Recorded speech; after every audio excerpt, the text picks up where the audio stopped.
E aí, vamos mergulhar numa análise de um material simplesmente fascinante hoje. O texto que a gente vai destrinchar explora como uma voz colossal dos direitos civis, que tentaram silenciar lá em 1965, não só sobreviveu ao teste do tempo, mas continua sendo uma estrutura de pensamento urgente e super viva. É impressionante ver como essas ideias batem diretamente com os desafios sociais reais que as nossas periferias enfrentam hoje. Pensa bem, por que uma voz de quase 60 anos atrás ainda ecoa tão forte nas periferias de hoje? Essa é a grande provocação do texto. O material desafia a gente a olhar para o passado para conseguir entender o presente, mostrando que a luta histórica por direitos civis está totalmente conectada com as desigualdades que a gente vê na rua agora. Bom, vamos ver como o texto constrói isso. Entrando na primeira parte, a formação de Malcolm X e como a dor se transforma em consciência. Olha só o contexto. A história começa numa América dominada pela segregação e pela violência, provando que a trajetória política dele não surgiu do nada. Nascido em 1925 como Malcolm Little, a fonte detalha como a própria família dele foi vítima do ódio racial desde que ele era muito pequeno, com o pai assassinado por supremacistas brancos e a mãe internada por um sistema que era implacável com corpos negros. Ele sentiu o peso absurdo da desigualdade racial logo na infância. A violência não era uma teoria distante, sabe? Era o dia a dia dentro da própria casa. E é aqui que o material traz um argumento brilhante. De um lado, a gente tem Malcolm Little, a vítima de um sistema brutal. Do outro, Malcolm X. Ele não nasceu ativista, mas fez algo extraordinário. Ele pegou toda aquela dor imensa, aquele trauma, e converteu em pura consciência. A revolta pessoal virou uma luta coletiva gigante. E a voz dele se tornou um instrumento político formidável de resistência radical. O que nos leva ao próximo ponto abordado pelo texto: o racismo como estrutura e projeto, indo muito além de incidentes isolados. O pulo do gato na argumentação aqui é o seguinte: Malcolm denunciou o racismo não como um preconceito individual ou uma simples falha de caráter de alguém.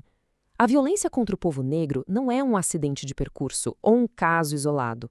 É uma estrutura política. É um projeto de poder muito bem orquestrado. É exatamente essa mudança de perspectiva que faz o pensamento dele ser imortal. Sabe aquela história de ficar em cima do muro?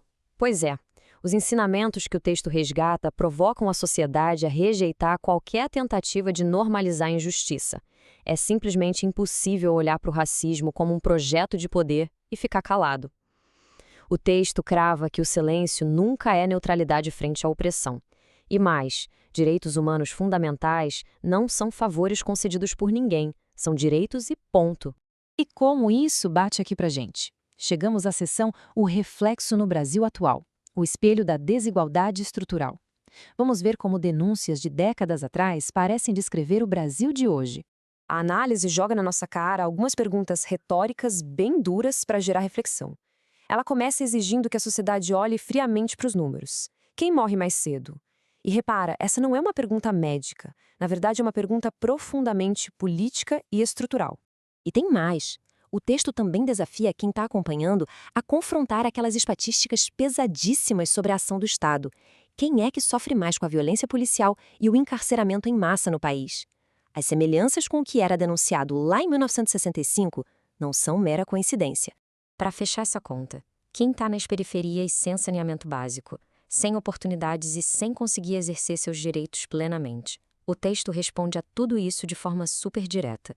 No Brasil, essa falta de acesso tem cor, tem CEP e tem uma longa história. É a materialização pura do racismo estrutural operando todo santo dia nas nossas periferias. Mas a gente não fica só no diagnóstico do problema, né? A solução aparece na próxima parte: educação e consciência como poder, as ferramentas para a luta moderna. A educação é o passaporte para o futuro. O material faz questão de destacar essa citação exata para mostrar o quanto ela continua relevante. Para quem defende os direitos humanos e a educação popular nas comunidades, essa frase é um verdadeiro norte. Ela resume o empoderamento da juventude periférica que precisa urgente construir um futuro diferente desse presente que foi imposto a eles. Segundo a fonte, a luta se apoia nesses 4 pilares: consciência, organização, educação e autonomia. É usando essas ferramentas que um povo marginalizado deixa de ser só um objeto da história, que sofre calado e passa a ser o sujeito ativo da sua própria libertação. É uma virada de chave gigantesca. Caminhando para o final, o material aborda a urgência da luta antirracista. Algo que é para ontem e de jeito nenhum uma pauta que ficou esquecida no passado. O alerta sobre o nosso momento atual é super claro. A gente vê o racismo tentando se reinventar, a intolerância crescendo, o discurso de ódio ganhando palco. Diante de tudo isso, o texto é categórico. Uma democracia sem justiça racial é uma democracia incompleta. Lutar pela reparação e manter essa memória viva é uma necessidade absoluta para qualquer sociedade que se diz democrática. E a conclusão do texto ganha um ritmo muito forte. Malcolm X foi assassinado em 65, numa tentativa óbvia de calar a voz dele. Mas ideias que nascem da luta, essas não morrem. Malcolm X é alerta. O legado dele é muito mais que só uma página num livro de história. É um estado de espírito constante, uma consciência coletiva viva para todo mundo que se recusa a aceitar a opressão de cabeça baixa. Malcolm X é consciência. A voz dele continua ecoando em cada bico, em cada comunidade periférica que acorda todo dia e bate de frente com a exclusão estrutural. Malcolm X é resistência.